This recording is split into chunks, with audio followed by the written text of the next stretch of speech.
Gary Mitchell worked for 34 years as a logistics manager in Columbus, Ohio. Every raise, every bonus, he felt he'd earned the right to spend it. When his salary jumped from $52,000 to $68,000, the apartment became a house. When the Christmas bonus hit, it was Cancun. When the promotion came, the Honda became a BMW. "I work hard," he'd tell his wife, Donna. "We deserve this." Nobody argued. It felt true. What Gary couldn't see was the leak. Not a flood, a drip. Quiet, consistent, invisible. Each upgrade reset his savings back to zero. Each splurge consumed what compounding interest could have multiplied over decades. At 58, Gary sat across from a financial advisor, expecting validation. Instead, he saw a spreadsheet that told a different story. Had he invested just 40% of every raise instead of absorbing it into his lifestyle, he'd have been sitting on an additional $380,000. He retired at 67, not 60 as he'd always imagined, working 7 extra years to fund choices that brought him fleeting satisfaction. Gary wasn't irresponsible. He was just never taught that appetite, left unchecked, quietly eats your future. Present pleasure, future hunger. The thief never announces itself. Robert Calloway spent 28 years as a high school principal in Memphis, Tennessee. Disciplined, respected, the kind of man who preached patience to students every single morning. But at 61, retirement package in hand, patience disappeared. His brother-in-law had a sure thing, a real estate cooperative promising 22% annual returns. Documentation was thin, the pitch was thick. Robert wrote the check anyway. $147,000, nearly his entire pension lump sum.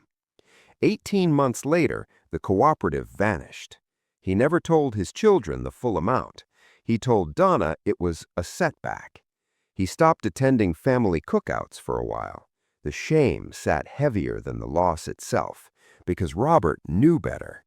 He'd counseled students about critical thinking for 3 decades. That's the cruelest part of these stories. Intelligence doesn't protect you. Desperation for a faster finish line does. Robert went back to work at 63, substitute teaching in the same district he'd led, quietly rebuilding what one signature erased. He tells anyone who will listen now, if somebody's explaining why you'll get rich, but not exactly how, walk away. Hope is not a strategy. Understanding is. The slow path felt boring. The fast path costs everything. Margaret Osei Bonsu spent 31 years as a nurse in Atlanta, Georgia. She was the backbone of her household, working double shifts, buying school supplies, paying tuition, attending every graduation. She sacrificed quietly and completely, the way mothers of her generation were taught to do. She never opened a retirement account, not once. It wasn't ignorance entirely, it was culture. It was an assumption. Back in Ghana, where she was raised before immigrating at 27, children took care of their parents. That was the unspoken contract. You invest in them, they invest in you later. It was love with an expected return.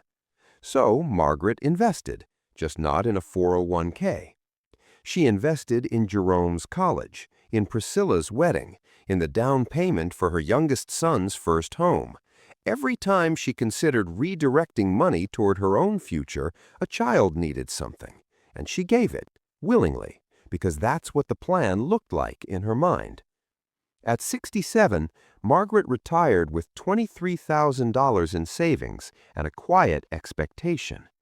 The expectation was never discussed out loud. It didn't need to be, or so she thought. Jerome lived in Seattle with a mortgage, 2 kids, and a wife managing her own student loans. Priscilla was in Houston, barely keeping up with childcare costs. David had just been laid off. They all loved their mother deeply, but love and liquidity are not the same thing. What followed wasn't abandonment. It was something harder to name, a slow, painful mismatch between what Margaret assumed and what her children could actually carry. $100 contribution here, an apologetic phone call there, tension that nobody wanted, but everyone felt. Margaret moved into a smaller apartment. She monitors her grocery list carefully now. She doesn't complain, she was raised not to, but there are quiet Friday evenings where she sits with the weight of a plan that was never really a plan at all. She loves her children. They love her. That part is not in question. What's in question is the system, a cultural inheritance that never accounted for the America her children grew up in. Their costs are real. Their limits are real. The truth Margaret carries now, the one she shares with her church friends who are walking the same road, is this: I thought raising them well was enough. I didn't know I also had to raise myself, financially, at the same time. Love your children fully, but love your future self too. Those two things were never supposed to compete. Harold Jennings gave Delta Airlines 33 years. Started on the ground crew in Cincinnati at 22, worked his way into operations management, and retired at 55 with a modest pension and a gold-plated handshake. The first month felt like a vacation. The second month felt quieter. By the sixth month, Harold understood something nobody had prepared him for.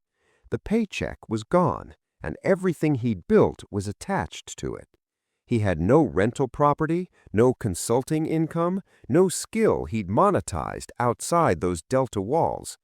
His pension covered the basics, barely, but inflation didn't discount for decades of service. His property taxes kept climbing regardless.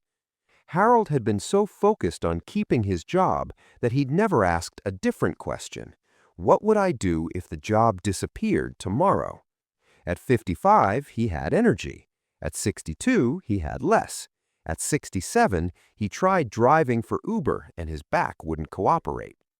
The options he never built in his 30s and 40s, the rental unit he passed on in 2001 because it was too much hassle, the small logistics consulting he'd considered but never started, the skills he could have monetized, those weren't luxuries, they were insurance he never purchased.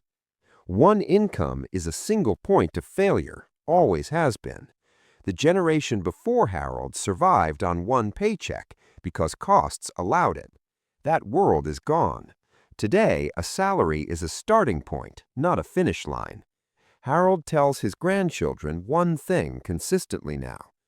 Don't wait until the paycheck stops to figure out what else you're worth. Build something on the side while you still have time, energy, and options. Security was never the salary. Security was always the options he never built. Barbara Simmons spent 29 years as an office administrator for a law firm in Charlotte, North Carolina. She was dependable, efficient, and perpetually last on her own list. Lunch was usually skipped or eaten at her desk. Exercise was something she'd start Monday, the Monday that never quite arrived.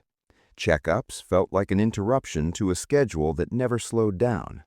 Stress was just the background noise of being a working mother who also cared for her own aging parents. She told herself the same thing for 2 decades. When I retire, I'll take care of myself. Barbara retired at 63. Within 18 months, the diagnoses came in clusters. Type 2 diabetes, hypertension, early-stage arthritis in both knees. Nothing exotic, nothing surprising to her doctor, just the predictable harvest of 30 years of deferred maintenance. The retirement she'd imagined looked like travel, grandchildren, and Saturday morning peace. The retirement she got looked like pharmacy runs, co-pays, dietary restrictions, and the particular exhaustion that comes from managing multiple conditions simultaneously. Her first year of retirement was spent more on medical expenses than she had budgeted for enjoyment. The cruise she'd promised herself stayed on the vision board. Barbara isn't bitter. She's honest. I treated my car better than my body, she says now. Oil changes every 5,000 miles, but I couldn't find time for a physical once a year.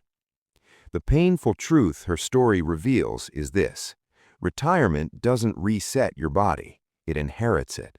Every skipped workout, every chronic stress left unmanaged, every warning sign dismissed in your 40s and 50s shows up with interest in your 60s and 70s.